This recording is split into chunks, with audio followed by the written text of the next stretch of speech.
और बड़ी खबर आ रही है मौलाना साहब से जुड़ी हुई बड़ी खबर 125 बैंक खातों का बड़ा खुलासा हुआ है। जनवरी मार्च के बीच पैसे का भारी लेन देन किया गया। साध के 3 बेटे और भतीजे देखते थे तमाम लेन देन को। इस वक्त की बड़ी खबर आप तक पहुंचाई जा रही है। मौलाना साहब से जुड़ी हुई क्राइम ब्रांच को 125 बैंक खातों से जुड़ी हुई महत्वपूर्ण जानकारी हाथ लगी है और बड़ा खुलासा हुआ है। और अतुल हमारे सहयोगी जुड़ चुके हमारे साथ। अतुल, 125 अकाउंट सामने आते हैं, बड़ा खुलासा, और क्या अपडेट सामने है? जी बता दें, जो क्राइम ब्रांच की इन्वेस्टिगेशन चल रही है उसमें ये पता चला है कि 125 जो खाते हैं वो कनेक्टेड है कहीं ना कहीं मरकज से। इसमें पैसा आता था और जाता था। यही बात है कि जो चौथा सम्मन दिया गया था मौलाना साहब को, उसमें इन 125 खातों का जिक्र किया गया था और मौलाना साहब से बोला गया था कि आप इन 125 खाते में जो लेन देन होता है उसका हिसाब किताब कहाँ रखते हैं, क्या आपने इनमें ITR में शो किया है, नहीं किया, और इनका पैसा कहाँ लगा, कहाँ से आया, ये हमें पूरी जानकारी दे।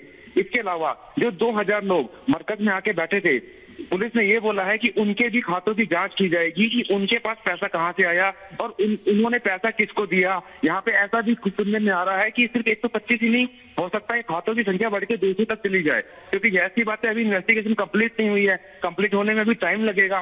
मौलाना साहब खुद सामने आ नहीं रहे हैं, तो ऐसे में दिल्ली पुलिस जानकारी ये भी मिल रही है कि जनवरी मार्च के बीच तमाम पैसे का भारी लेन देन हुआ है और साथ के 3 बेटे और भतीजे ही इस लेन देन को देखा करते थे। जी इतना बता दें कि जो मौलाना साहब के बिल्कुल क्लोज रिलेटिव्स हैं वो इन लोगों को देखा करते थे और जो साहब बता रहे हैं बिल्कुल ठीक, फैमिली मेंबर ही उसमें शामिल थे। और जनवरी और मार्च के बीच में, क्योंकि इसी समय ये था जब ये पूरी प्लानिंग चल रही थी कि मरकज में लोगों को बुलाया जाएगा और ये रिलीजियस फेस्टिवल किया जाएगा, तो इसी के लिए ही ये जो इतना सारा पैसा आया था, इसकी ही क्राइम ब्रांच जांच कर रही है। वो कह रही है कि अगर आपके पास 1 नंबर से आया था तो आप हमें बता दीजिए किसने दिया, और अगर आपने किसी को दिया तो वो भी बता दीजिए कि आपके पास ये पैसा आया कहां से देने के लिए। क्योंकि जैसी सी बात है, ईडी ने भी मनी लॉन्ड्रिंग का एक केस ऑलरेडी लॉन्च किया हुआ है और इनका कहना है कि ये पैसा कहीं ना कहीं ब्लैक मनी हो सकता है।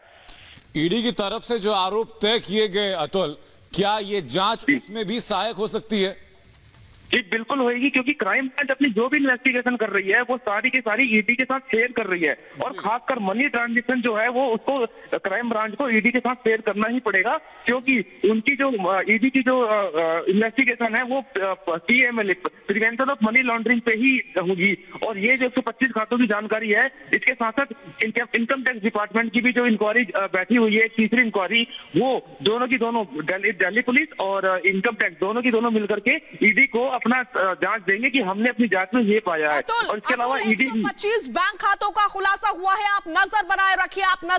एक बार फिर से आपके पास लौटेंगे हमारी सहयोगी रीमा प्रसाद हमारे साथ जुड़ रही है न्यूज रूम से। सीधा न्यूज रूम का रुख करेंगे। रीमा, 125 बैंक खातों का खुलासा हुआ है। मान के चले चूंकि जांच पड़ताल अभी जारी है तो और बड़े खुलासे हो सकते हैं। यकीनन बहुत बड़े खुलासे होने बाकी हैं, क्योंकि आपको याद होगा जब मरकज में तबलीगी जमात दूसरे देशों से भी आकर जुट रहे हैं तो विदेशी फंडिंग की बातें शुरुआती वक्त में निकलकर सामने आ गई थी। 125 बैंक खातों के बारे में पता चल चुका है। इसके अलावा जो रिश्तेदार इसमें इन्वॉल्व थे उसके बारे में टीमें पता कर चुकी है, क्राइम ब्रांच की टीमें इन्वॉल्व है, ईडी की टीमें इन्वॉल्व है।